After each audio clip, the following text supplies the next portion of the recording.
కుటుంబ రాక్షసులు అన్నారు. ఎన్ని మర్చిపోయి ఈ రోజు ప్రతి దానికి ఉలిక్కి పడుతున్నారు.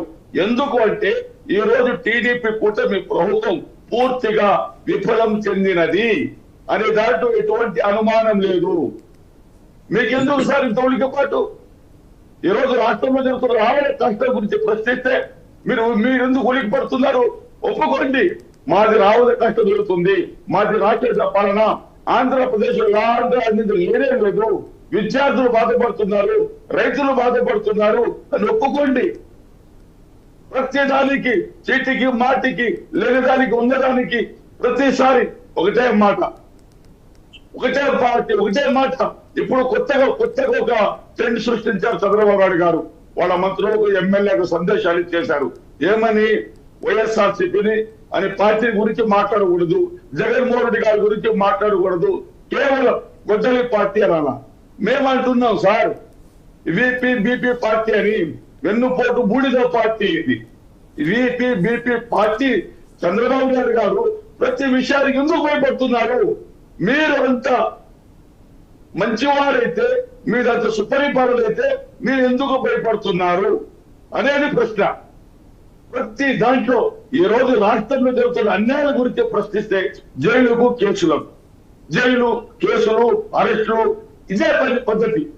అతను జర్నలిస్టా, విద్యార్థుల, రైతుల, వైఎస్ఆర్సీపీ కార్యకర్తల, ఇంకో పార్టీ కార్యకర్తల అనే తేడా లేకుండా ప్రతి చోట ఇదే నాటకము, ఇదే డ్రామాలు జరుగుతున్నాయి.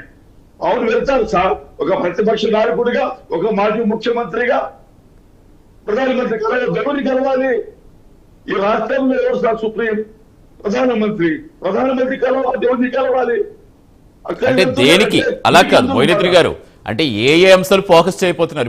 ఇప్పుడు చాలా విషయాలు చెప్పారు, చాలా మాటలే చెప్పారు, ఆరోపణలు ఎక్కువగా చేస్తూ వచ్చారు. ఇప్పుడు అవన్నీ కాదు కదా. ఇప్పుడు మనం జగన్ ఢిల్లీ గారు వెళ్తున్నారు, సరే వెళ్లాల్సిన బాధ్యత ఉంటుంది. ప్రతిపక్షానికి ఎక్కువ రెస్పాన్సిబిలిటీ ఉంటుంది ప్రజా సమస్యలు ఫోకస్ చేసేందుకు.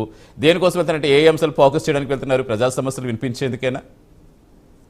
అవును సార్, జగన్మోహన్ రెడ్డి ఏ పని చేసినా ప్రజల కోసమే చేస్తారు. రైట్. అంటే ఏ సమస్యలు కోసం చేస్తారు.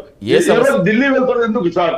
ఎందుకు వెళ్తున్నారంటే డిఎస్ఎంఏలో గడపలు జరిగాయి, అడిగితే జైలు అరెస్టులు, లాకప్లు జరుగుతున్నాయి, ఆత్మహత్యలు జరుగుతున్నాయి, ఎస్సీల మీద దాడులు జరుగుతున్నాయి, మహిళలను విస్తరణ చేసి రెడ్డి రోడ్డు మీద వాళ్ళని అరెస్ట్ చేస్తున్నారు.